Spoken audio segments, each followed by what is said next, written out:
Саламатсыздар, урматтуу замандаштар. Санжыра программасы өз үчүн кайрадан улантмакчы. Бүгүн биздин негизги талкуубуз Ысык көлдүн акелери жөнүндө сөз болмокчу. Ушул азыр ушул акелер жөнүндө баяндап берүүчү коногубузду студияга чакырдык эле, тааныштырып кетейин. Кубан Мамбетов, журналист, жазуучу, Санжыра изилдөөчү болуп да кетет өзү. Мына ушул киши bir 10-12 kitapın avtarı. Kırgız tarihine baylanıştı kitapların avtarı. Ona keyinki çıkargan, izildep bir kança desem 5-6 yıl çok degende izlediniz go, izlediniz go. Uşul kitapты ona Kuvan Mambetov жарыкка чыгарды, Ысык көлдүн danışman akeleri dep. Ушул kitap жөнүндө биз талкууламакчыбыз азыр. Негизи кош келипсиз биздин студияга. Мына bizde bir söz payda oldu, akeler деген. Ake деген söz. Эми тарыхты кызыгып, тарыхты билген, санжырачы билген адамдар аке жөнүндө түшүнөт. Бирок жалпы көрөрмандарга ушул акенин мааниси, акенин чыгышы, анын ролу жөнүндө айтып берсеңиз, андан кийин анан сөз устулайлы. Улайлы. Сөз. Эми негизинен аке бул өзүнчө бир бийик термин катары айтсак болот. Себеби дегенде аке деген сөз жалгыз эле Ысык көлдө пайдаланылбайт. Бул Кыргызстандын бардык жеринде бар. Мисалы түштүк тарапта улуу кишилерди аке дейт, таласта аке дейт. А бизде өзгөчө бир акеге статус берилген да, мында аке деген адам жөнөкөй адам болгон эмес. Бул жөн билги, сөз билги, элди ажыратпаган, элди бөлбөгөн, элди жиктештирбеген, кайра ынтымак арашкерликке чакырган адам болгондо, адамдар болгон. Анан аке деген каяктан келип чыкты? Мисалы тарых эмне үчүн акелерди берди да, Ысык көлдүн акелери. Бул негизинен ошол мезгил бир өзүнчө чалкештүү заман болгондо, мезгил болгон. Биягынан жоңгорлор, тиягынан Кытай баскынчылары, бул жагынан орустун иликтөөчү, изилдөөчүлөрү, же болбосо Боордош деген казак бир туугандардын баягы өз ара кыргыздар менен болгон жиктешүүсү бардыгы келип ошол мезгилге акелерди берген. Акелер баягы жоктон барды кылган, бычак мизинде турган ушу жеке эле ушу Ысык көлдүн урууларын эмес, жаамы кыргыз журтчулугун ынтымакка, ырашкерчиликке, биримдикке, достчулукка чакырганда, ошонун берге эле көп улуттуу ошо кошуналар, кытайлар, калмактар жана башка казактар уруулардын ынтымагын арттырган. Баягы бөөдө кан төгүлүүгө, бөөдө элдин кыргынына баягы карама каршы турганда, эми кийинки мезгилдерде ушу акелер идарасы деп коебузбу, же болбосо акелер феномен дейбизби, идараны баягы институт деп которуп жүрбөйбүзбү? Акелер идарасын жайылтуу боюнча көп сөз болуп атат да. Себеби дегенде алардын улуу, оңгулуу, даанышман, акылман сөздөрү бүгүнкү мезгилге керек болуп атат. Бүгүн айтып атпайбыз, биздин идеологиябыз тартыш болуп атат, кемчил болуп атат улуттук деп. Мына ошол мезгилде булардын бирими жок болгон мезгилде дагы көз карашы бийик болгон. Мына биздин бүгүнкү илимий технология артып турган учурдагы нерселерди алар 200 жыл мурун айтып койгон. Себеби дегенде элдин ынтымагы деген бул чоң нерсе болгон. Акелер такыр эле ынтымак менен эле чектелип калбай, ошол кездеги байларга, ошол кездеги бийлерге баягы көрөр көзү болгонда, мисалы башкасын айтпаганда дагы Ысык көлдүн манабы, баш манабы Боронбайдын акыл кеңешчиси Сарт аке менен Тилекмат аке болгон. Алар караңгыдан сөз, капилеттен сөз, караңгыдан сөз таап берип турганда а кишилерге. Демек, аларга баягы башкаруу, жаамы Кыргыздын ошо көл бугусун башкаруу аларга кандай бир деңгээлде бир жол чаап турган. Анан ушу биз айтып атабыз, бир кездерде айтылчу эле Ысык көлдө 5 гана аке болгон деп. Бул эми Каргаке менен Тилекматакеден башкасы бул Мойтаке, Сартаке, Карачаке, Садыраке, Кыдыраке жөнүндө сөз болчу эле да, кийинки мезгилдерде мына кийинки эле 30 жыл, 50 жылдын тегерегинде биз аке беш акенин катарына Каргакени коштук дагы Тилекматакени коштук. Себебинде Каргаке өзүнчө феномен болгон, бул бери болгондо бир 110 жыл жашаган болгон, ошонун бир акыл эстүү бир 50 жылын би кызматында өтөгөндө аны эл түшпөс би деген. Бирок анын сөзү кеби алган багыты боюнча акелерден кем калбайт, акелерден ашат, ашпаса кем болбойт деп биз кийинки мезгилдерде ошо акелердин катарын толуктадык. Ал эми Тилекматакени болсо биз элчи катары билет элек да, бул өтө баягы сак, өтө тили так, баягы элчилик касиети жогору адам болгондо ошол себептен элчи деп жүрчүбүз. Бирок бул ишин дагы кыргыз элине сиңирген эмгеги, баягы аттын кашкасында болгон, баягы ат көтөрө алгыс болгон, нар көтөрө алгыс. Ошол себептүү бул ишин дагы ошо акелердин катарына кошконубуз ушунда келип чыккан да. Болеке башынан баштайлы. Биринчи акелердин эң башкысы болуп Каргакеге кетип атпайбы? Ушу Каргаке жөнүндө баштап берсеңер кыска. Каргаке өзү канчанчы жылы туулуп, канчанчы жылы каза болуп, жана кайсы уруудан, жоксо кайсы уруктан ошондо айта кетсеңер. Бул эми Каргаке жөнүндө айта турган болсок, бул киши көлдүн желден уруусунан, бул таза баягы бугунун балдары деп коебуз, Алсейиттин 3-чү аялынан тараган уруудан болуп эсептелет. Туума кашканын 4-чү баягы баласы болуп калат, мындай айтканда. 4-чү муундагы баласы болуп калат да. Анан акелердин азыркы күндө улуусу дегенибиз бул киши 1718 жылы төрөлүп, кайра 1828 жылы кайтыш болуп атат. Бери болгондо 110 жыл жашап атат. Ошо мен айттым, түшпөс би катары таанымал, анын кеби сөзү бар киши катары таанымал. Бул киши жөнөкөй эле адам болбостон элди журтту башкара билген, эл журтка баягы көз болгон, сөзү менен баягы баштаган адам болгон, батакөйлүгү бар, анын адамгерчилик бийик сапаттары бар. Орус менен байланыш түзүүгө дагы мисалы Ысык көлдөн 8 би атайын орус падышасына кат жазып кайрыла турган болсо, ошол бийлердин арасында ошо Каргаке болгон да. Каргакенин баягы кээ бир батасына мен токтоло өтөйүн. Бул киши жогуң бар болсун, жолуң жар болсун дейт да. Бул эми жок нерсе бар болбойт. Бирок илгери кийин сенин колуңда болот. Ошого аракет кыл деген сөз да. Тууганга туура бол, тутуңга буура бол дейт. Бул баягы туура бийде тууган жок, туугансыз бийде, туугандуу бийде иман жок деген сөз да. Жардының байы бол, жакырың жайы бол дейт. Баягы жардылыкка кетет, жакырга каралаш, жакырга санаалаш бол деген сөз да. Же болбосо айтат, жесирге каралаш бол, жетимге санаалаш бол дейт. Жесир болгондон ал киши алсыз, бала бакыралуу, жетим болсо атасы же энеси. Ошол себептүү баягы санаалаш бол, аларга жардам бер, колуңдан келген бер деп атат да. Караңгы түнүң ай болсун, калкың күтүрөп бай болсун деп. Эми караңгы түн болсо дагы баягы көмүрдөй кара түн болбосун. Бул ай тийип турсун, бири-биринде таанып тур, көрүп тур, билип тур деп атат да.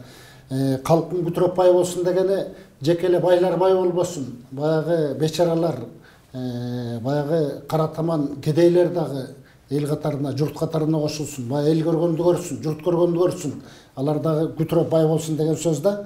Анан ал кишинин эми ушу калмак ойрот кыргыз ортосундагы согуш мезгилиндеги адам болгон да. Анан ал айтат, жоңгорлуу жоодон Кудайым сактасын деп. Бул эми жоңгорлуу жоосу ошол эле калмактар, ойроттор, алар колунан келген курал жабдык менен, колунан келген жаасы менен, же болбосо башка ок аттуучу куралдар менен келген да Кыргызстарга. Кыргыздарды керек болсо ошол мезгилде 100 жылдын тегерегинде ушу айрыкча түндүк кыргыздарды басып отурган. Басып отургандагы аргасынан ушу бугунун аттуу баштоолору жер которуп, убактылуу болсо да түштүктө жашоого мажбур болушканда, кийин эле бул эме түштүктөн кайра келишкен, бул эме 1870 жылдардын тегереги делип жүрөт тарыхта. Ал кезде Кытайда Син империясы күчүнө келип, калмактарды ошонун бергиле дунгандарды баягы кыргын калган мезгилине туура келгенде, ошол алсыраган калмактарды түндүк Кыргызстандан кууп чыгууда ошондо эле Атаке Тынай уулу, ошол эле Бердике Таластык баатыр, Бапа Садык баатыр баягы үчөө кол баштап, улам жүрүп отуруп, баягы жерди бошотуп, калмактардан бошотуп, анан түндүк Кыргызстанды, мында Талас бар, мында Чүй бар, мында Нарын бар, мында Ысык көл бар. Ушу азыркы Төрт областтын аймагын бошоткондо, бошотуп биротоло баягы бугунун башка уруулардын Сарбагыш, Саяк, Кытай, Басыз дегендей ошол уруулардын баарын оңсолдун элин жайгаштырып калууга үлгөргөндө, бул эме эмгектери чоң деп айтсак болот. Анан бул Каргакенин бир эмгеги орустарга кошулууну, казактар менен достошууну бийик тутканда, орустар менен кошулсаң башка элдерге баягы күнкор болбойсуң, эч кимге чабылып чачылбайсың деген. Бирок тилекке каршы баягы орустарга кошулабыз деп ойронубуз чыкты. 16-жылы бир топ кыргыз жарандарынан кеминде 300 миңден ашуун элден айрылып албадыкпы? Жанагы Кубан, сен айтып атпайсыңбы, туура бийде тууган жок депчи. Ушул Карга бийге нактап дал келип турат да. Жанагы баласы, менимче Бирназар барганда үйүнө конок барат эмеспи? Ошол жөнүндө бир өз айтып берсең. Эми Бирназар бий менен Карга бий экөө бир заманда чыккан, жашынан айырма болсо дагы жандары курбу адамдар болгондо, анан кеп сөз салышып отуруп, Бирназар бий көпкө отуруп калат, анан түндүн бир окума болгондо айтат да, мен атым бая соорусу Казанпактай жакшы кыйын жорго ат эле сак боло бер, балдарыңа айт табышта дейт да. Карга бий айтат деп, жок, биздин элде уру жок, эч кандай эч ким албайт деп. Анан эртең менен турса эле сыйпалап калышат, бая жылкы жок. Бирназардын анан бая уяты бетинен чыгып айласы кетип, анан менин эми жоргомду минип кеттиңиз, эми туура эмес болуп калды деп. Бирок ошо Бирназар бийдин көзүнчө өзүнүн 11 эркек баласы бар экен, ошолорду анан айылдагы тентек жөнтөк балдарды баарын чогултат экен да, анан айтат экен. Могу жерде бир өлчөмү бир 3 метр, 4 метрлик аң бар экен да. Ошондон секирип өткөнүң уур эмессиңер. Тазасы. Жалтактаганыңар аңга түшүп каласыңар. Мен балам болобу, ботон болобу, мен аябайм дейт экен да. Ошондо өзүнүн бир баласы түшүп калат экен, кичи баласы. Түшүп калганда айтат экен, бул баягы ит өлгүндөй кылып көмүп койгула.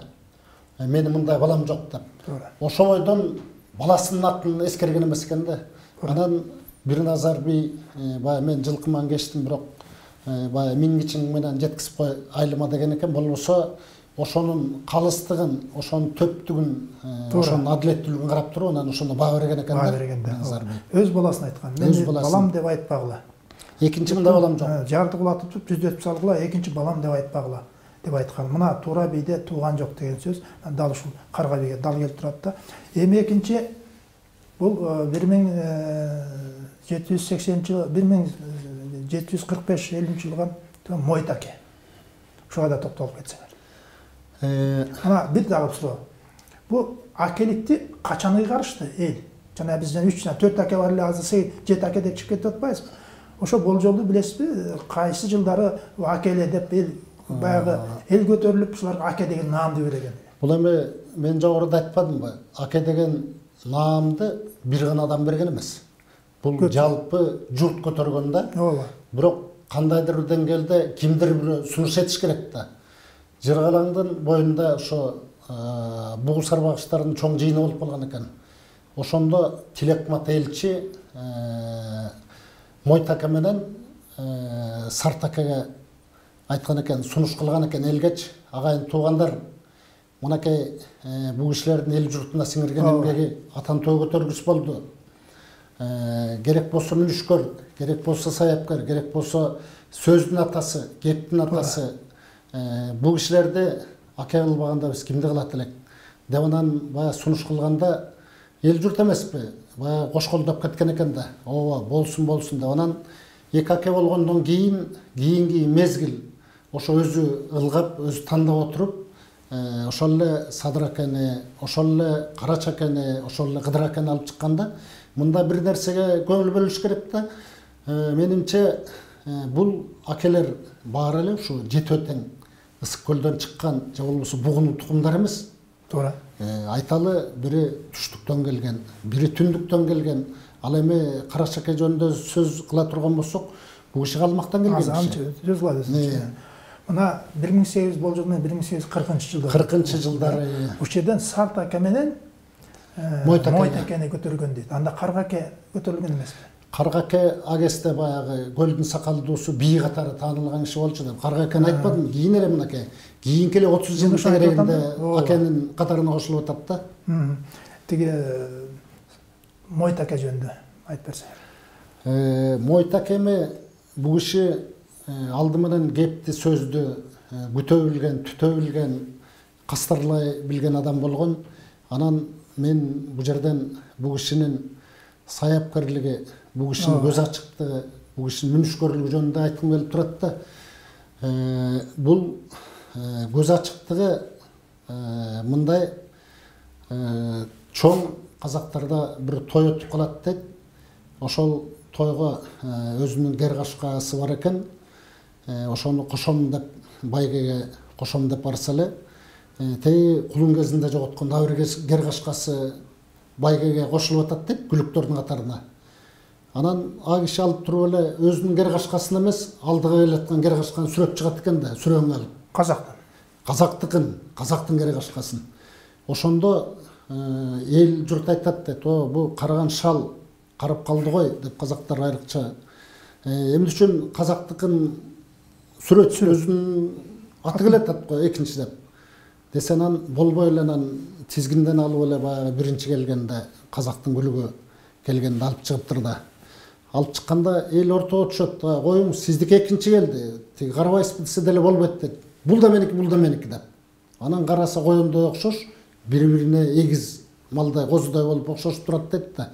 Анан барып эле болбойт экен. Анан Найман деген казактын чоң сынчысы дагы калыс адам да болгон экен да. Ошо Найман акени алдыргыла деп аны алдырса айткан экен. Бүгүн топту токтоткула. Шубардын баягы жылкысын жегиле да мейман болгула. Биз бул маселеге эртең чекит коелу дейт экен да. Ошентип анан бир күн түнөбө түшөт. Эртеси эл чогулат.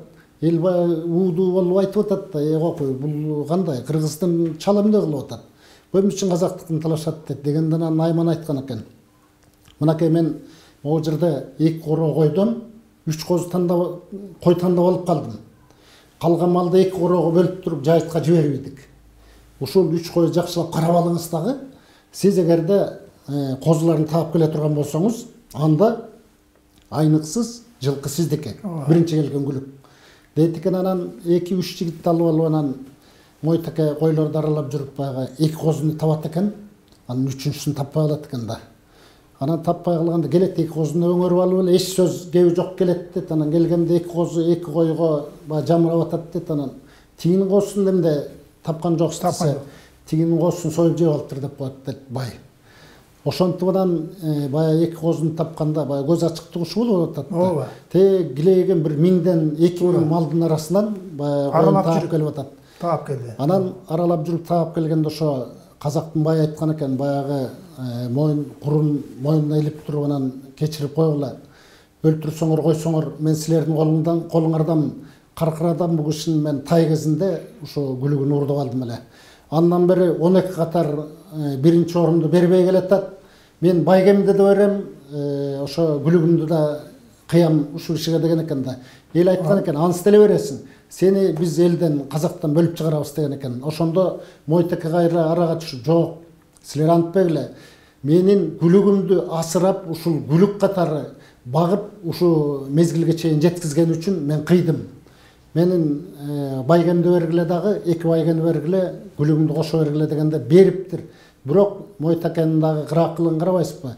Казактар баары эле ошол жерден көп малын алып калмак экен да, жууп калышмак экен. Ошондо айткан экен, мен улутунган умсунгандарга бөлүп берем деп бөлүп салган экен. Ошол эми 2000 жылкынын бир кеминде бир 1000-1,5 бөлүп берип койсо керек да. Ооба, айтылат туу. Бул жанагы казак жигит o Kırgız jergesine жылкыларын жайып келип, кубан. Жылкыларын жайып келип, Мойтакенин жайытына жакындап келгенде, Мойтакен жанагы айгыры жоголуп кеткен да. Bir жумадай жоголуп кеткен. Көзөтү тарып бошуп кеткен экен да. Bir жумадан кийин кайра айгыр келип калган. Ошондо байланышып калганда, ошондон төлөгөн жанагы кери кашка экен да. Ал туура. Бул жакшы айттыңар. Бул негизи урматтуу замандаштар айтып коелу, бул Мойтаке бугунун ичинен Орозбактынын, Мырзакулунун, Алсейитинин, Жамангулунун, Белегинин, Алдаярынын баласы Асан Теке, Абылаке, Очуй, Мойт деген 5 баласы болгонда, ошо Мойтаке жөнүндө сөз кылып жатат.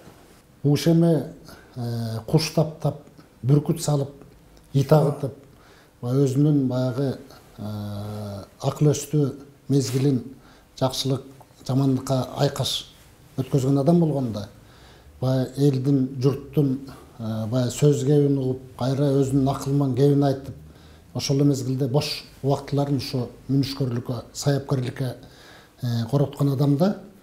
Анан бир күнү көлдүн мыкчегерлери, эл жакшылары ошо Кызылкыя ашып келатса, бир бүркүт шуу этип башынан учуп өтүп кеткен экен да. Дегенде, бачагар бараткан экенсиң, бирок кайрылып келесиң го.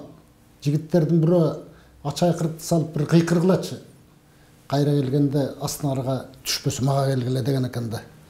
Эми учуп бараткан бүркүт каяктан келет деп эл аңтан калса керек. Анан айткандай эле шукшурлуп кайра келатат деп. Баягы жигиттер этек жеңин алпылдатып эле ай туйт деп баягы кыйкырганда анан баягы бүркүт талпайтып түшүп калыптыр да.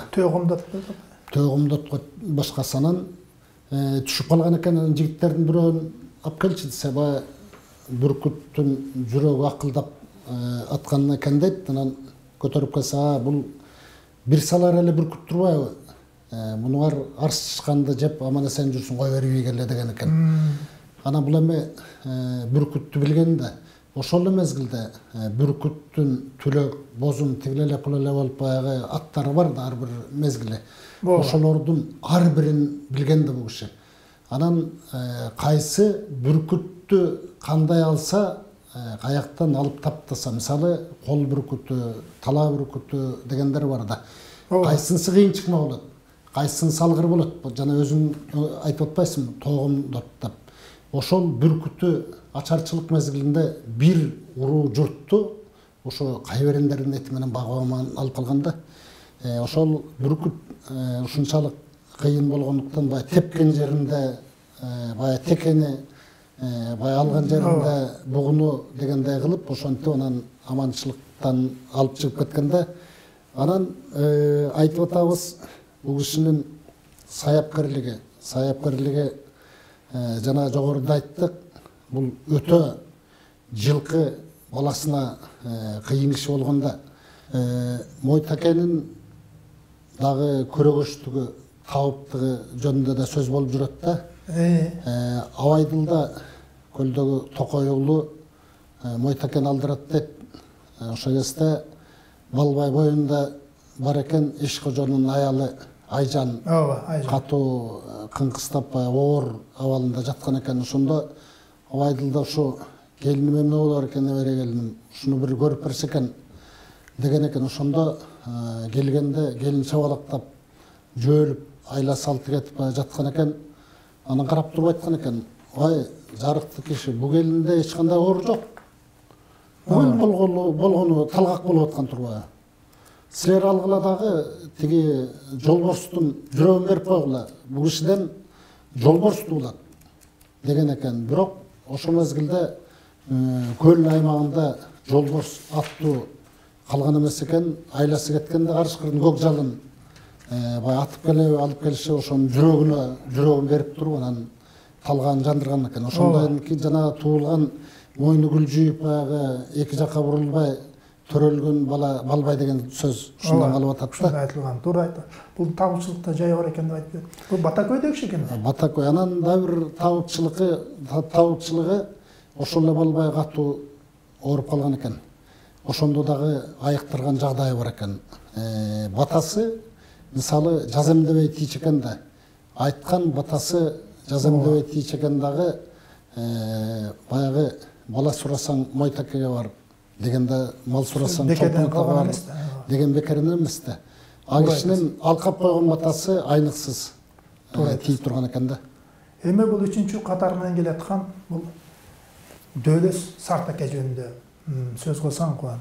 Бул киши өзү кайсы уруудан болот, кимдин баласы, канчанчы жылы төрөлгөн деген мааниде да мындай ата тегин айтып кетсең бай, атын атаса куту сүйнөт дегенде. Бул Дөөлөс аке 1780. Менимче бул Боронбай менен тең болуш керек. Болжол менен да. Болжол менен баягы жаштарынан анча-мынча айырма болсо дагы бул кишилердин эме жандары курбу адамдар болгондо. Боронбай Сартаке деп сыйлаган. Акелигин улуу катары көргөн, а кишиге баягы устукандан чоңун берген, өзү манап, өзү бий болуп турса дагы ушунчалык кепти, сөздү бүткөн, түткөн адам болгондо бул киши 80 ашык жыл жашаган, өзүң айтканда 1780-жылы баягы жарык дүйнөгө келип, кийин 1869-жылы кайтыш болуп атат. Ошо Нарын Бөрөнүнүн Теке Секирик деген жеринде жарык дүйнөгө келген экен. Эми же төп келип атабы, туура келип атабы, же болбосо бул баягы ыңгай шарт тошогон алып келгенби? Кийин кайтыш болгондо тектирилип отуруп ошо Теке Секирикке жетип, анан Теке Секириктен үзүлгөн экен. Ошол төрөлгөн жерине а кишинин сөөгү кайра коюлуп атпабы? Анан бул кишинин дагы жогоруда айткандай бардык эле акелер Ысык көлдөн болгон эмес, бугудан чыккан эмес. Бул кишинин дагы түпкү теги баягы түштүктөн болуп атат. Ичкилик Дөөлөстөн. Саяк уруусунан болуп атат. Азыр саяк эме Кетмен төбөдө, Токтогулдан, Жумгал өрөөнүндө, анан Ысык көлдүн мынакей күнгөй тарабын ээлеп атпайбы? Анан бул Чулум Кашкадан Зумбул, Зумбулдан Абышка Булбул Кармыш, анан Зумбулдан Байболот менен Байболоттон Доскулу, Доскулудан келип анан Байрык Чойрук анан Сартбай болуп атпайбы? Аты Сартбай экен, анан баягы Аке деген ыңгайлаштырып эле баягы Сартаке. Доскулу баласы болуп берилип атат. Доскулу баласы болуп атат да. Анан бул кишинин баягы алдын ала сезебилүүсү баягы жогор болгон экен да. Бир күнү ушу көлдүн кайра эле эл мыктылары, эл жакшылары чогулуп отурат дейт. Анан ошондо бир тойдон келатып Каракол суусуна келгенде эле азыркы анан ошол жерден аалгалап Мойтакеге кечип барат. Экөө кечип баратканда анан Сартаке токтоп калыптыр да суунун доошун угуп. Анан Мойтаке деле кырак киши да, анан эмне доош күтүп, эмне айтаарын алдын ала билсе дагы сураган экен. О, Сартбайым, эмне мынча аалгалап калдың, эмне күтүп атасың, эмне көрдүң деген экен. Десе, ой жарыктуу киши, сиз сездиңизби, же сезбей калдыңызбы? Бул илгери кийин ушул жерге чоң эки капталына суунун шаар түшөт деген экен. Ошол шаар эми 70-80 миң калкы бар Каракол шаары бүгүнкү. Ошондо эми эчтеке бир жатак үй жок. Мезгилде ошону айтыш деген бул алдын ала сезе көрөлүү деген касиети болуп атпайбы? Бул кишинин дагы элчилик жагдайы болгон. Элчилик болгондо эми сырткы аркы калмак, ойрот, Кытай же болбосо казактарга барган эмес. Бирок элчи катары Балбай ушу бир жыл ормондун орунда жатканда доо тугуп ханга бугудан эч ким келе алган эмес экен. Анан ошондо Сартаке айткан экен, ай мен жакшытыр жамандыр бир тууганыбыз, балабыз. Биз ошончолук зап көргөзбөй алып келели. Ошо мен барам деген экен. Анан келиптир, келсе ормондагы кырак киши bir тай сойгузуп, эч кимди жолотпой, эч кимди киргизбей, жан жигити менен эле отурат дейт тиги Сарт ака. Баягы конок камылгасын көрүп, ашын берип, сыйын көрсөтүп атат дейт, ормондун келбет деп бир жума бою. Анан бир тайды сойдуруп берип анан жиберген экен.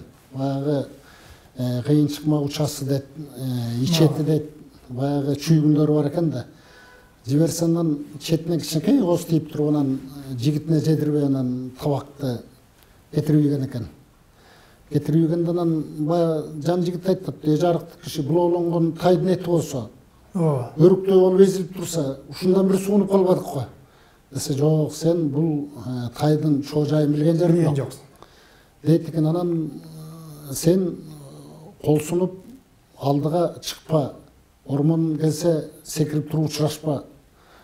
Биз конокко келгенден сырттан кирген киши учураш керек дейт экен. Ошондо дагы жан жигиттей кирсе, о, ассалам алейкум деп тура калган экен.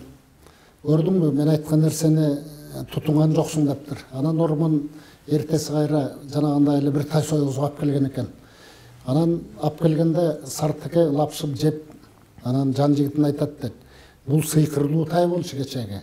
Ормон сынамынка союп келген. Бул бугулар канчалык деңгээлде ач өзөк, канчалык деңгээлде баягы колдон түшкөн кишилер, канчалык деңгээлде коркок билиши бар. Бул жөн келген жок, бул балбайды сурап келди деген экен. Анан ал жерден баягы ормон баягы Сарт аканын кепке, сөзгө, табышмакка кыйын экенин билчү экен да. Анан ошондо кеп сөз сураган экен. Кеп сөз сурабынан тиги Сарт ака улуу баяндан, улуу кептен салып отуруп анан сөзгө сындырмакка, балким сынамыкка айтса керек. Анан сүйлөшүп отуруп өз ара аман соолукту сурашып, эл журтту сурашып атканда айткан экен. Эл журт аманбы, бугу туугандар кандай дегенде, аман эсен. Бир гана көй капта суурлар көбөйүп кетти.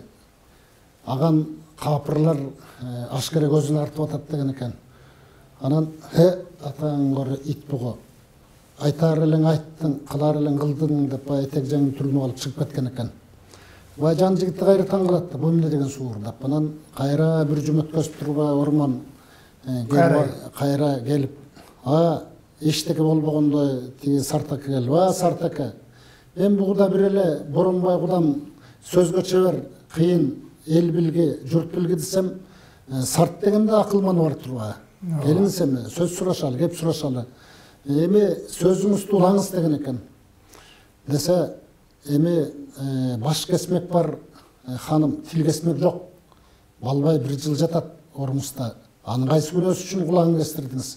Кайсы күнөөсү үчүн орго бир жылдан бери салып жатасыз? Балбайды бериңиз.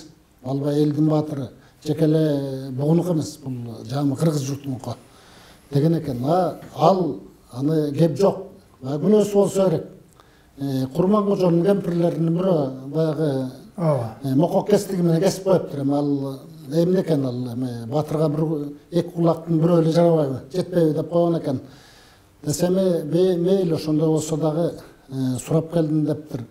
Анан дагы эле бергиси келбесе керек, же болбосо кимди Сарт аканы сөзгө сындыргысы келсек, андай болсо аларын аласың, берем мен. Алды 2 жыл орго кармабайм. Аласың, бирок мен бир табышмак айтайын. Сен ошол табышмакты билсең, ошогон жооп бер деген экен. Анан жакшы. Табышмак деп атпайсыңбы? Туура эле. Бул жана ормондо өз акылдуу киши да. Мен табышмак десең мен эсиме түшө калды да. Сен эс алып тур. Табышмак десең ошо эсиме түшө калды. Ормондогу баягы иледен келбеди беле. Баягы казактардан бир аз запкы жеп коюп илеге келип, баягы өз элден түшпөй, желе карайга түшкөндө бир топ тиги бугулар келбей койду да өрүлүктөп. Ошого таарынып отургандан баягы Самсалы, Боронбай, Мураталы, тиги Балбай, тиги Сарт акалар өрүлүктөп барбадыбы? Өрүлүктөп барып 100 жылкы союшуңа деп 10 өгүз берип, башына кызыл сол тебете кийизгенде ормон айтып атат, отпай мындай карап туруп ички үйдүлүк кылдыбы дейт же бугулардын бийлерин сынап көрөйүн деди, мындай карап келип анан Сартаке токтоп айткан экен да. Бу сени жаакта жок чечен, көптү көргөн көсөм, кара кылдык какчарган калыс деп угам. Кана айтчы. Ал тыртайган көбөтең менен эмнен көсөм? Эмнен чечен? Эмнен калыс я? Дегенде, анан дагы сени данышман аке деп коет экен. А эмнеге сени данышман аке деп айткан дегенде, тиги Сартаке айтып атпайбы? Аны келиндерим тирегенде данышман аке деп коет деп. Андай кезде сен кыйын экенсиң. Тиги ала топу телик чапан кийген анжандык сарт болбосоң, акылга март болсоң, бир табышмак айтайын, таап көрчү. Тапсаң ушул Боронбай алып келген малдын баары сеники. Таппасаң ушундай малды кайра айдап келип коесуң дейт. Ана ошондо Сартаке айтат, бул ойдо жок оюн экен дейт. Бул оюн эмес. Бул сыноо. Макулсуңбу дейт. Башын тырыштырып жерди карап калып, бугулардын бийлерин көзүн сырты менен караса, бугунун бийлери коркпой эле айта бер, эмнесин коркосуң дегендей айтканда, ал эмне табышмак дейт. Ал мындай табышмак. Мүйүзү сенин бугунункиндей. Көздөрү сенин жанагы тайларыңды жеген карышкырткындай. Мойну жанагы сен саманга минген өгүздүкүндөй. Буканыкындай, өгүздүкүндөй. Шарылдаган үнү бар. Куш канаттуу, буура сандуу ботто түрсек, бул эмне жаныбар дейт. Шашпай айтайын дейт. Шашпаганда талап бербейби. Билсең азыр айт. Азыр тап. Анан тиги ойлонуп туруп, таптым дейт. Бул жанагы бул жанагы десе, айтпайсыңбы? Кадимки Бул жанагы талаанын эгинин жеген дегенде, дейт. Чегитке дейт. Көзүндө талааны кара тамандай каптап чоң чегиткелер, биз аны айбан чегитке деп коебуз. Сиз ошону айбан чегиткени айттыңыз. Алай эмне ошол айбан чегиткеден бизди аман кылсын. Бул айбан чегитке таласа, журтту талааны тазартып кетет дейт. Болуп турганда. Жообун баягы макалым ирет менен болсун. Давид айтайын. 90 торгоюм бар, 40 чилим бар, 30 казым бар, 5 безбелдегим бар, 2 акчардагым, 1 кашкалдагым бар. Бул эмне болчу? Бул эмне болчу? Ошондой 90 торгоюңуз бул 90 күн кыш эмеспи? Ооба. 40 чилиңиз бул 40 күн чилде эмеспи? 30 күнүңүз деген бул 30 күн орозо эмеспи? 2 кашкалдагыңыз деген бул жылына 2 жолу келчи айт эмеспи? Ороз айт, курман айт. А бир кашкалдагыңыз болсо, бул жылына 1 келчи Норуз дейт. Ошондой айтпадыбы? Ой то, укчулем. Сен энеңдин жакында жатканда сүйлөгөн бала элең. Энең барып алып, абысына барып алып тиги бул бала тепкиленди, ичинде тепкиленип жатат. Бул кантип тууйм дегенде, сен ошондо кантип туймагын элең, тууган жериң ошентип эле муркудай туугандай туйсуң деп айткан сенсиң да дейт. Ошондой деп кой. Ооба, ошол менен эми жайыма коюңуз дейт да. Мына көрбөйсүңбү ошол Сартакенин акылдуулугун. Ошол менен таап, сөздү кепти таап, баягы ордун жайкап койгон да. Ушул жөнүндө айтып койгон да. Уланта берет. Анан жана айтып атпайсың Желекарагайга түшүп деп. Ооба. Бул эми Желекарагайга түшкөн Оргочордун бир бөлтөгү бар, кайкысы. Ошондо ормон жаамы ошо бугунун жерине элесем деп отурат дейт. Ошол эле Сартаке, ошол эле Боронбай көлдүн мыктылары келсе, төнүп отурат, эчтеке сөз алга албайт дейт. Анан колунда узун бир табылгы таягы бар экен, анан жерди сыйпалап туруп, ушу көлдүн айланасын чийип туруп, ошо ар кайсы жерине баягы точка кылып коюптур дейт. Анан Сартаке баягы учурашып амандашканда алга албай атса айткан экен. Бул оюңуздан кайттыңыз, Ормон ханым. Бу айныксыз Ысык бугунуку. Сиз де белгилеп койгон Адылга, Үмөталыга жана башка балдарыңызга, инилериңизге бериш жерлер бул сизге упа болбойт. Сарбагыштын жергенен ошол эле жерден оокат кечеңизди кылсаңыз болот деген этек жеңин күбүнүп боз үйдү бүктөгүлө. Ошондон баягы бугудан кеткен дейт. Анан дагы бир көрөгөч көсөмдүгү бар. Тилекмат болуп турганда, оёздун жардамчысы болуп турганда Сартакен алдырат деп. Алдырып анан бул кишинин сынчылыгы да болгон да, алдын көрө билген көрөгөчтүгү да болгон. Анан 11 эркек баласы бар экен, ошол эле Чыныбай кичүү бала экен. Анан Чымырбай, эми анан Кенжеке деген аялы бар экен, айткан экен. Бүгүн киши келет, урматтуу адам келет, бийик даражалуу сый конок келет, жакшы даярдангыла деген экен. Бала чакасына айткан экен, эч жака кетпегиле, ушул жерде болгула. Анан баягы бир иттин абылдаган үнү чыгып калды дейт. Анан киши келет, тосуп чыккыла деген экен. Тосуп чыккыла дегенде ошондо 11 жашта экен Чыныбай жүгүрүп чыгып анан атын алып, Сартакен ассалому алейкум деп анан колун берип анан учурашып анан атын алып байлап жүрүңүз деп анан агробого жетелеп кирген экен. Анан Кенжеке балам деп анан Сартак айтат, жанагы маган деп сойгон коюңардын этин толук салгыла. Башы көзүнө, ичеги карынына, шыйрагына чейин. Деп анан эт пышкандан толук чыгарып келдим дегенде, ошол этти эки бөлүп тартып келгиле деген экен.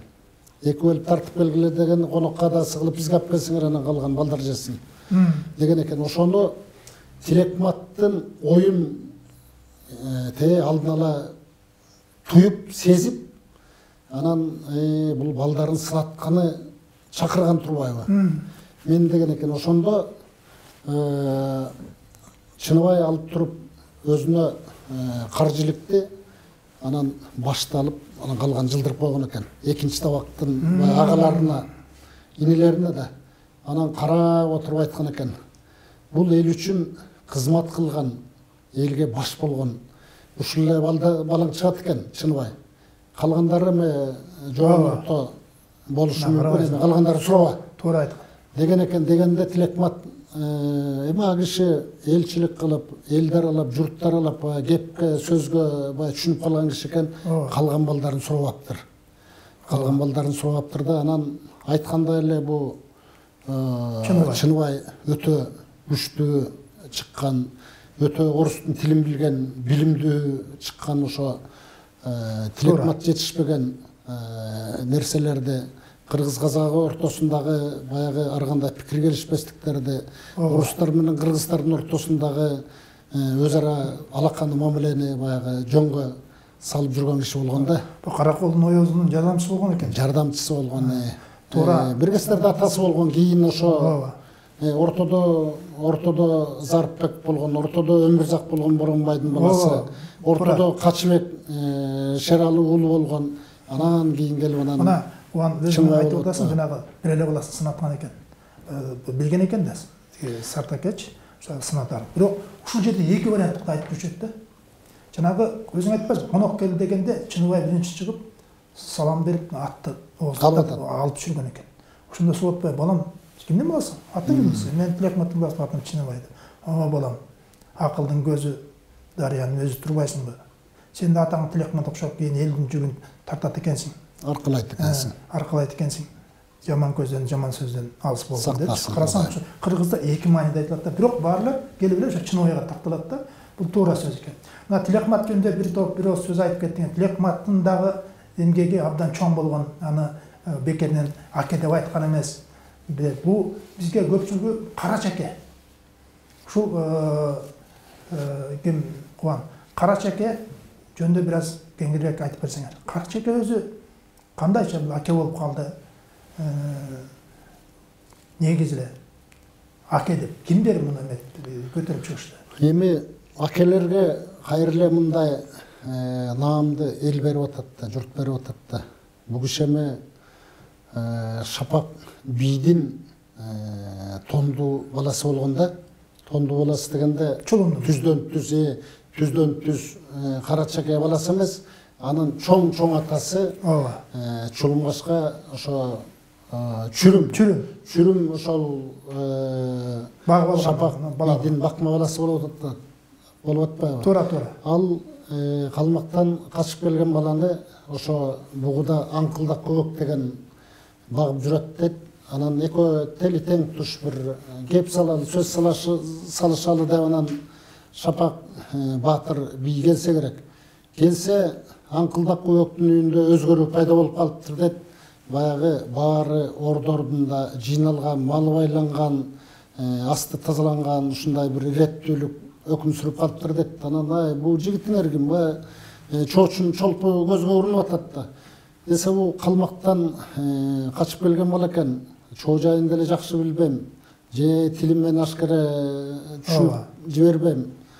Эртең бир сууну мен малы жанымда айдап алып качып кетеби деп корком деген экен. Анан ал күнү Шапак дагыраак киши да. Анан бастырып кетип калган экен, дагы бир күнү келиптир. Дагы бир күнү келсе дагы эле иреттүүлүк бар дейт.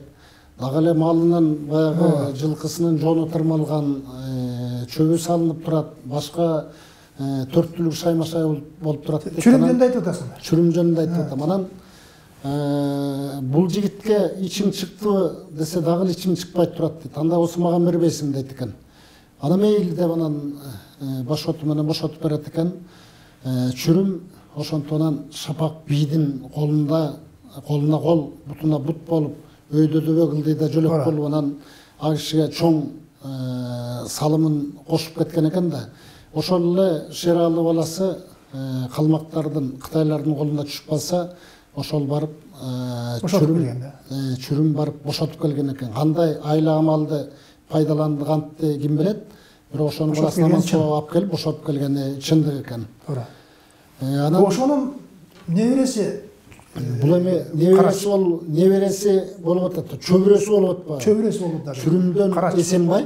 Ооба. Эсенбайдан Мендагул. Мендагулдан Карач. Мендагулдан анан Карач аке келип атпайбы? Бул киши баягы болжол менен 1837-жылы 37-39 төрөлгөн деп жүрөт, бирок мында да 1-2 жылдан баягы айырмачылык бар окшойт. Бул ал эми санжырачылардын эмес, бул эми тарыхчылардын билети болсо керек баягы жылынтактоо. Туура. 37-39 деп жүрөт. 37-39 жыл деп жүрөт. Мына ушул Карач акенин мага бир жабып калган нерсеси, баягы Чыныбай Оёздур айтпады беле? Баягы нарынга көчүргүлө. Бугулар деп, ошондо Чыныбайдын бирден бир өктө болгону бул Элчибай, Тогузбай, Кожо Шүкүрдүн балдарына дейки балдар. Бул көчкүлө деп коеюн да. Жаркын менен ооба, Салмакенин. Ооба, туура айтасың. Балдары Белектин тукуму. Эми билесиң да сен, ошону айтып атам. Мен сени ордон айтып атам. Ошону өчүп болуп жана Мамаке деген карыя бар, айла жок. Чыныбай укпай койгон соң Карач акеге бар айтпады. Ошондо атат. Мына ошонун туура түшүнүп атам. Бул эми Мамаке эмес, Малай. Малай деген аксакал. Бул Малай Белектин мыкчыгери, Белектин сакалдуусу, кепти сөздү бааздык деген кыйын киши болгон да. Анан Малай мен сөзүмдү кантип укпасын? Мен Чыныбайга барып эле айтам, түзмө бетин айтам деген экен. Десенан кирсе илегени көргөзүп койгон экен аксакалга. Чыныбайдын баягы баралына келип, илебине дамышпай турган кез экен да. Анын өзү баягы орустун үстөлүндө отурат дейт, колунда бир калем сабы өсөктөп жазып коет, ар кайсы кагазды алат, китепти алат дейт. Билимдүү киши да. Анан отурганда Малай аксакал көпкө туруп калса керек. Анан эмнеге бир сөзүңүз бар эле десе, бул Белектин тукумдарын ат башын нарынга көчүрүп атасыз. Алды көчүп аркасы калды. Эми сиздин астыңыздан өтөйүн дедим эле. Жашым улуу болсо дагы эл башы эмессизби? Оёздун жардамчысыз, биздин султаныбызсыз керек болсо десе, баягы ит белектерди көчүрүш керек. Чечим чыккан, Оёз кол койгон деп койгон экен. Анан Малай аксакал шагысынып, айла салты кетип анан келип анан Карач акеге келген экен. Карач балам, курусун, Чыныбайдын жүзү курусун. Бул баары бир Жаркын менен Салмакенин балдарын, Белек аттуунун балдарын бүт көчүрө турган болду. Боронбай Темирзагы да көчмөй болгон. Кебимди кеп сөз деген жок. деген екен. Десе мен өзім барайын деп таң ата аттанып алып анан келіп келсе, ай өтіңіз де орнынан тұра қалып, өтіңіз, жоғары өтіңіз. Тиги баяғы қызматшыларға айтады, чай ап келгіле, емін ап келеді, қымыз ап келгіле десе, жоқ. Мен белектің сақалдусы, малаяқ сақал өткен ирегеде мен жоғары отыра албайм деген екен. Ой, жарықты кіші, семе ұлы адамсыз. Кебі бар, сөзі бар өзіңізді, жоқ жоғары өтіңіз деп өле болбайды деп. Қарабайсың, қандайсың? Десе, анда кем айтады, жоқ. Мен малаяқ сақалдан жоғары отыра албайм. Оны байрегеге отырып алған екен да. Отырып алғанда, сіздің бір айта тұрған сөзіңіз болып тұрады. Мен көзіңізден оқып тұрамын дегенде айтқан екен. Сен оқуйсың, қоясың ба білбейм, шыныбай. Қанғайдан келіп, мен қапқайдан келіп, сен білек білең бұғыны. Сен белек тұқымын ақмақ жұрт депсің. Ақмақ жұрт дал сен көзбіз. Екі тізгін бір чылбырды беріп атса. Екі тізгін бір чылбырды қармап, байқұш ұшо белектен, байқұш бұғын тұқымдарын чар ұшқанда қылып шашыратып атасың. Тоқтат, ойыңдан айт деген екен. Ошондо Шыныбай сөзгө сынып, сіздің айтқаныңыз екі ол бет. Мен сөзімді өзім алдым. Мен Оязға кірем дағы, нарынға бүгінден бастап көчүшкөндү токтотом деген екен. Ошолле Балтабайдын тұқымдары, ошолле Боронбайдын балдары өмүрзак баягы өмүрзак көчүп чычкандан дүнүйөсү кыскандан деген бекеринен айтылган сөз эмес. Ошол ат башын нарынга көчүп калган кез экен да. Мына Карача акенин акылдуулугу биринчиден, экинчиден адилеттүүлүгү. Мына баягы өзүң билесиң, тиги ат менен бир жердеп кетип баратып, берке айылга түшкөндө, жанагы Санташ айылына түшкөндө элдер дуулдашып, ой рас келдиң, Карача. Сенин балаңдын жамгырчыны көтөрүп атабыз дегенде, ошону айткан сөзү бар эмеспи? Жок, ошондо айтат деп, жок, бул жетил элек. Бул бос түлөгө эле бала. Бул эл журт камылгасын, эл журт жүгүн артынчу адам башка. Башка адамды койгула. Мамбеттин байзагын койгула. Ал Мамбеттин байзагы ким ал? Бул эме ошо кийин ушу Санташ айылы байзактын Мамбетти. Санташ айылы ошонун атына коюлуп, азыр баягы байзак айылы болуп турбайбы? Мамбеттин байзагы. Эми ал дагы кеп билген, сөз билген, ошол кезде тотугуп, элди журтту башкарууга кудуретти жетип, көзү каныгып калган мезгил экен да, ошондо өзүнүн баласына карабай туруп, анан айтып атпайбы, жок. Жамгырчы эмес. Жамгырчы эмес. Мамбеттин байзагын койгула деп. Мамбеттин байзагын койгула деп атпайбы. Убакыт аз калды. Бир дагы 10 мүнөттүк бар. Садыр аке менен Кыдыр акеге токтолуп кетсеңер. Садыр аке эме сөз баягы улам сен карай өт, мен айтып коеюн, урматтуу замандаштар, бул Садыр аке өзү Саяк уруусунан, бул белгилүү Бектемиштин Кудаштын Кожаяр деген баласынын күлүгүнүн, коңурашынын күлүгүнүн, абилетинин, майназарынын жол болдусунун баласы Садыр аке. 1821-жылы төрөлүп, 1905-жылы каза болсо керек. Ошо Саяк Садыр аке жөнүндө бир аз кеп кылсаң, 5-6 мүнөт, качан келип, кайдан келип, анан кандай болушту? Азыр эми тарыхый маалыматтарда 1821 эмес, баягы кийинчерээк айтылып атат, 1826-жылдар деп атат. Ал эми өлгөн жылын 1905 эмес, 1809 деп айтып жүрүшөт да. Себеби дегенде ошо тарыхчылар илик деп атат да. Ошол эле Сапаралиев, ошол эле башка тарыхчылар 1826-жылы төрөлүп, 1905-жылы каза болуп атат. 1909-жылы дейт. Себеби мындай тактоо киргизгени мындай экен. 1910-жылы улуу зилзала болгон экен Ысык-Көлдө. Ошондо жаңы төрөлгөн бала Садыр аке деп айтылчу экен да. Садыр акенин эми турмуштан алган таасири күч болгон, баягы карапайым чөйрөдөн өскөн. Себеби дегенде ошол эле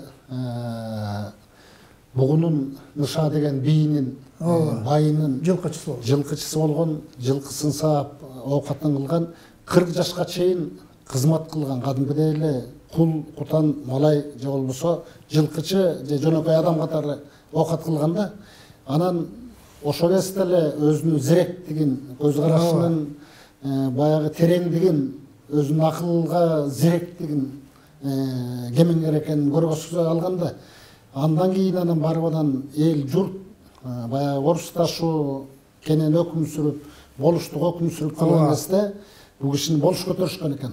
Болуш көтөргөн кезде бул 40 жаштан өтүп калган мезгил экен. Демек, акыл көрөңгөсү жетилип, толуп, элди, журтту багууга, элдин, журттун көйгөйүн көтөрүүгө мезгили төп келген убак экен да. Ошо кезде эл журт көтөргөн экен. Анан кийин черек айтылып жүрөт. Бирок убагында деле айтылса керек, ошо Садыракенин үлүшү саяктардын башын кошууда чоң болгон деп атат да. Себеби дегенде көпчүлүк саяктар түштүктө, кетмен төбө жакта бул жумгалда болуп атпайбы. Ал эми андан көбүрөөк саяктар Кытайда жашашчу экен да, Текесте. Ошолорду алып келип, мына орус менен да мамилеси жакшы болгон. Орус Кытай деп койчу, эми Кыргыз Кытай чеги да. Бирок Россия деп айтылчу да, Кыргызстан деп айтылчу мисалы кезде. Анан ошо орус Кытай чек арасын баягы иликтеп жиликтөөдө дагы ошол эле Шабдан менен бир катарда эмгек сиңирген адам болгон дагы, анан Шабданга 600 теше жер берилген өмүр бою пайдалануу үчүн. Ал эми Садыраке 400 теше берилген да. Жана 17 карагай деген 17 зым турбайбы? 17 зым карагай деген эми ар бири 50 метрден болсо дагы ошол баягы көбөйтүлгөндө туумду чыгып атат, ошол жерге алып келген. Бирок ошол түп менен ушу балыкчынын ортосунда аябагандай чоң жерге ошо 5 ата кожоярды алып келип отурупташтырган. Туура. Бул эмгеги булоңуттан алып караганда а кишинин баягы салымы саяк бир туугандар үчүн кошкон жумушу өтө чоң болгон. Бул жанагы 1868-65 жыл Нурдөлөт Жоруп уулу болбодубу? Болуш. Ошондо жанагы Куун айзасына барып жанагы Орто Өрүктүнүн жанагы калмак дөбөсүнө сайбадыбы? Кырчылдашып, качкыда кырчылдашып, итте ажылдашып салгашып жүргөн учур өттү. Саяк эли бул чокталып, тиги торайгы чырпыкты саяк тукуму элегиле. Биягы күрмөнтү тиги ойтал, кара тала, белек тукуму элегиле деп. Ошондон жанагы 70-80 түтүндү Текестен алып келген Садыраке болгон экен да. Эми бул саяк Садыраке жөнүндө деле билбеген киши жок. Анын эмгегин биз бир аз болсо айтып өттүк. Кыдыраке.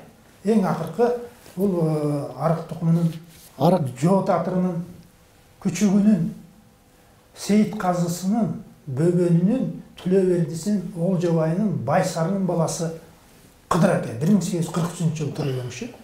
1926 жылы каза болду. Кыдыраке жөнүндө бир учай сөз айтып берсеңиз беришет. Кыдыраке болушу бул өзүнчө бир табышмактуу нерсе да. Байсары эки бир тууган болгон, мисалы. Токсоба менен Байсары. Токсоба орустар менен байланышы болгон, карым катнаш алышкан, бийлик жүргүзгөн киши болгон. Ал эми Байсары жөнөкөй түтүн булаткан киши болгон. Анан Токсобанын Миңжилкы деген уулу ашкере кыйын чыгып, Тилекматтын Маке деген кызына куда түшөт экен. Ошол куда түшкөн мезгилде баягы 17-18ге келип калган бала болсо керек. Маке энебиз ошондо 12-15-тердин тегерегинде болсо керек. Анан куда түшүп кеткенден кайып каскагынан баягы бир азоо атты жетелей коем деп анан баягы ала качып баягы тээп өлтүрүп койгон экен. Токсобанын баласын Миңжилкыны. Анан айласы кеткен, Токсоба ары отурат, бери отурат, анан аял экөө ары калчышат, бери калчышат, анан бугандай кылабыз. Биз Кыдырды багып алалы деген экен. Кыдырды багып алалы дегенде Байсар агасы болуп атпайбы? Агасы деле бергиси келбейт деп. Тиги Байсардын байбичеси деле бергиси келбейт деп. Бирок аргасы бир туугандык үчүн айласы кетип анан Кыдырды кыйышкан экен. Кыйганда Кыдырды багып алган экен, багып алгандан кийин анын кайра Тилекматтын астына барган экен. Баягы курун мойнуна салынып алып барган экен. Агасы өлсө иниси бар. Атанты өлсө тайлагы бар. Мен баламдын артында Кыдырым бар. Макени башын ач деп атасыз. Мен башын ачпайм, Кыдырга алып берем деген экен. Кыдыр ошондо 8 жашта экен. Анан дегенде айтса айтпаса төгүнбү. Бул киши дагы төгүн жердин баласы эмес. Арык тукумунун мыкчыгерлери. Мен сөзүмдү алдым. Кандай айтсаңыз ошондой болот деген экен. Ошонтип анан убакыт өткөзүп, анан алып берген экен макени.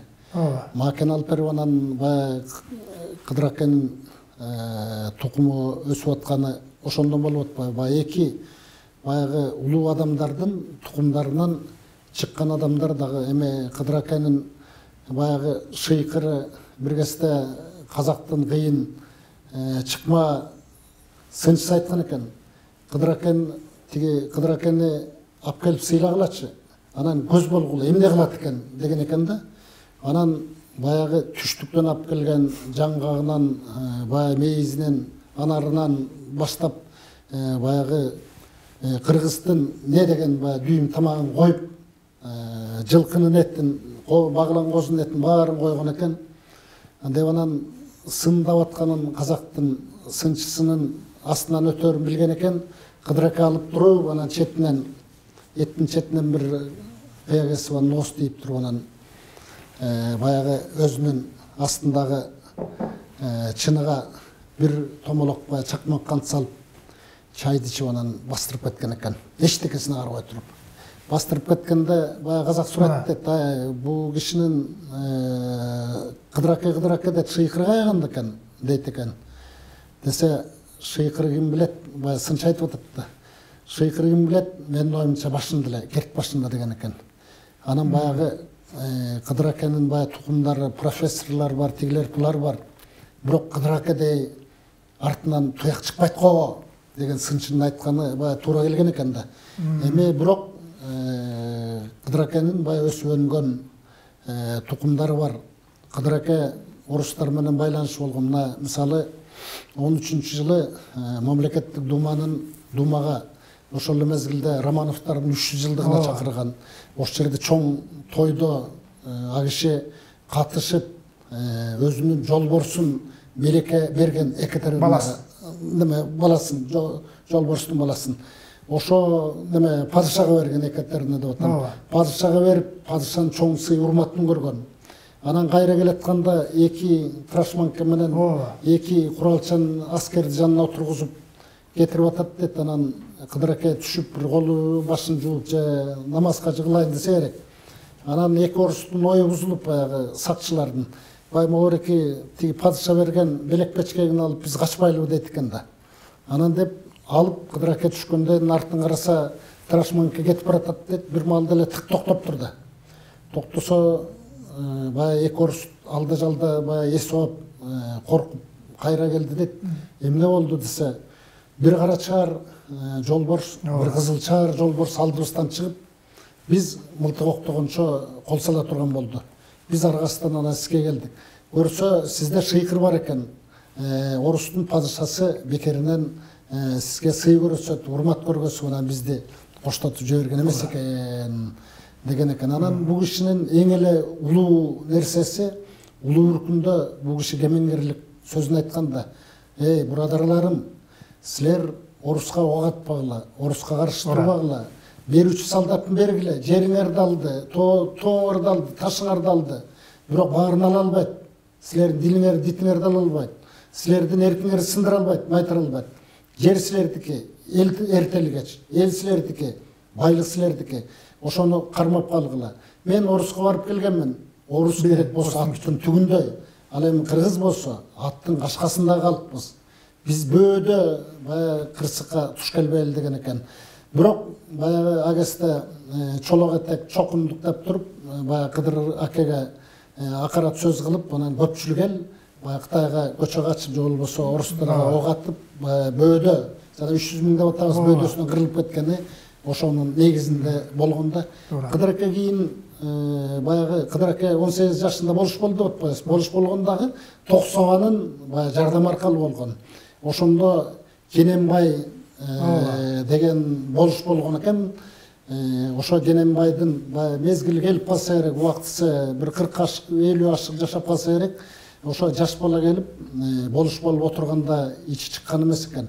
Орустун оёсу менен жан жокерлер менен жакшы мамиледе экен. Ошондо Кененбай айткан экен, Байтүгөл уулу, маган бир болуштук чыгарып бериңиз дегенде, сен өзүң каалаган болуштугуңду жерин таап кел, 100 түтүндөн ашык элиңди алып кел, анан мен ошондо берем дегенде, жанагы Семизбел кара талаа, кайсы кара талаанын үстү жана Семизбел ак өлөң жакты, баягы бир аңуулап жүрүп, куш салып жүрүп, баягы жерге көзү түшүп, анан ошо жерге келем деген экен. Айрым бирлер айтат, сарбаштардан бугуну сактап коруп келген деп. Бул эми баягы кээ бир кезде чындыкка туура эмес, төп келе турган нерсе эмес деп. Бул эми туура айтасыз.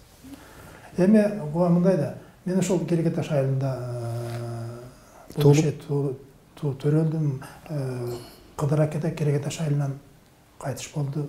Сөөгү ошо Кереге Таш айылынын кире беришинде мурун чоң мындай салынган мүрзө эле. Мен кичинекей 5-6 класс окуп жүргөндө ошону тегерен туркап жүрүп, ошонун мүрзөсүнөн килеген чоң жол борсо тартышсак таң калчу элем. Эмне жол борсо, ошондо биз маани бербеппиз. Ошондо эле ошол биздин кыргыздар, улуу аксакалдарыбыз билчү эмес экен. Санжыра дегенди, ата тек деген жакшы билчү эмес экен. Жанагы эмне үчүн Кара Чаар жол борсо тартылды деп ойлосом, жана өзүң айтпадыңбы? Жанагы Романовдун 300 жылынан келатканда баягы орустар буган баа берип, жана 2 солдатты айтпадыбы? Кыргызстан чек арасына чейин жеткиресиң деп. Булар жанагы келип анан Кыдыр аке салайын деп жерге жатканда айтып атпайбы? О, кенедей кыбырган кыргызды эмне кыласың, өлтүрүп таштап кете бербейли дейт. Бир вариантын айтылат да. Ошо өлтүрөбүз, 2 Кара Чаар жол борсо чыккандан жүрөгү чыгып калып турган машинага отуруп, трашманга отургузуп, ушу эмеге чейин Кыргызстанга чейин алып келген. Ошондо баа берген экен да. Жана бекеринен муну колдогону, жана Кара Чаар жол борсо деген айтканы бекерен эмес экен. Эмесе мына жакшы биз маяк кылдык. Негизи урматтуу замандаштар, көпчүлүк адамдар аке дегенин экен көп билчү маселе. Мына Кубан өзү 4-5 жылдай болду окшойт Кубан, мен билгени. Ушул китепти изилдеп жүрүп, ар бир урук тууганы менен, эл менен байланышып, ошолордон изилдеп алып жүрүп, ушулардын акелерин, аке экенин билгенден кийин гана момунтип чоң китепти жаратып отурат. Биз акелердин көл ичинде ушул Кубан туура айтты, бул жекеле бугу ичиндеги акелер эмес, уруулары ар кайсы уруудан болот, кээ бирлери. Ошондо дагы Ысык көлдүн даанышман акелери деп китебин чыгарды. Бул элге абдан керектүү китеп, тарых өзүнчө. Бул китептерди деле азыр жок калды болуш керек өзүндө деле. Эми урматтуу замандаштар, ушу менен биз Санжыра программасын аяктайбыз. Көрүшкөнчө саламатта болуңуздар.